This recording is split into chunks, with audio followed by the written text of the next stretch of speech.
So the last 72 hours have been absolute insanity. The situation with MrBeast's star, Tyson, appears to be reaching its conclusion, but I have a sneaking suspicion that things are about to get much darker for Chris.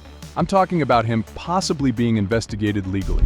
In today's video, we have MrBeast's response to the drama, his decision about what to do with Chris, and things from Jimmy's past being dug up, involving the Catch Me Outside girl. Basically, they're trying to cancel MrBeast. We also have someone else coming forward who was friends with the Lava character, claiming that Chris wronged him back when he was a teenager. First, let's talk about MrBeast's response. It came out and broke the internet last night with 37.5 million views.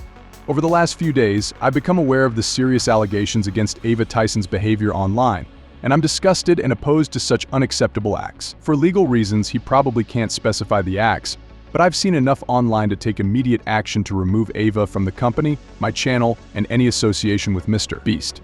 The ties between Tyson and MrBeast are no more. MrBeast has hired an independent third party to conduct a thorough investigation and will take further actions based on their findings. I think this means he could potentially take legal action against Chris and maybe even file criminal charges. MrBeast is going to do everything in his power to ensure his reputation is squeaky clean. Now let's cover Chris's response. Initially, he gave a weak apology, making himself the victim, saying he's stepping away for his mental health and family. But his former wife needs a restraining order. Chris also claimed that he never harmed anyone, and the accusations from Lava are false. However, it's possible that Lava was scared for his life or was paid off and signed an NDA. Chris's apology continued, saying he humbly apologizes to anyone he's hurt with his past actions. He admitted his old humor was unacceptable but claimed he didn't extend bad behavior beyond jokes. But these were not just jokes, they were disgusting and diabolical things posted online and extended into real life. Let's move on to Sky Nathan's story.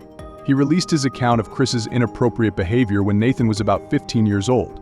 He claimed Chris used and manipulated him and did inappropriate things. But Nathan was initially involved in running Chris's Discord server and helping with his Twitch streams. They had private conversations and played video games with Chris for hours. Chris would expose them to inappropriate content and use tactics to lure them in. Chris had an NSFW bot in his private Discord server spamming inappropriate images. He would call Nathan and others dad or daddy, which they took as a joke at the time. These kids idolized Chris and couldn't see his abuse of power and influence. Lastly, people are trying to cancel MrBeast, connecting him to a creep, Shadman, due to a reply where MrBeast engaged with Shadman's post. However, this interaction alone is not enough for cancellation. Tyson from MrBeast used me, manipulated me, and did very inappropriate things with me while I was about 15 years old. I was actually friends with Lava GS at the time, who is the main victim of Chris that everyone has been talking about these last few days, who claims he isn't a victim, but we all know he is, and we all know he probably got paid off. Not only that, but he's also under an NDA from when he worked for MrBeast Gaming for 2 years, and he tried to get me to join MrBeast Gaming himself, Lava. He's the one who actually sent me the contract and tried to get me to sign the NDA, at which point I ended our friendship because I knew they were just trying to silence me. Me and him were both initially involved in running Chris's Discord server, helping him set up his Twitch streams and moderating them, as well as other technical back-end things that he needed help with. This Discord server that we were a part of had about 10 people in it, most of whom were minors. I'm not sure how they got in there, other than me and Lava. He won a giveaway and Chris invited him after that, and Chris invited me after I saw one of his tweets asking for help setting up a Garry's Mod server for the 10 million subscriber MrBeast video.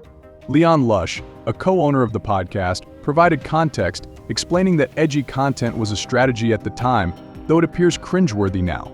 Other clips show MrBeast using a slur against gay people during a live stream, but these don't warrant cancellation either. This was MrBeast's response, and I think the information from Nathan's account makes Chris look even worse. We're going to see where this leads, and I'll keep you all updated. As always, thank you for watching, dropping a like, and subscribing.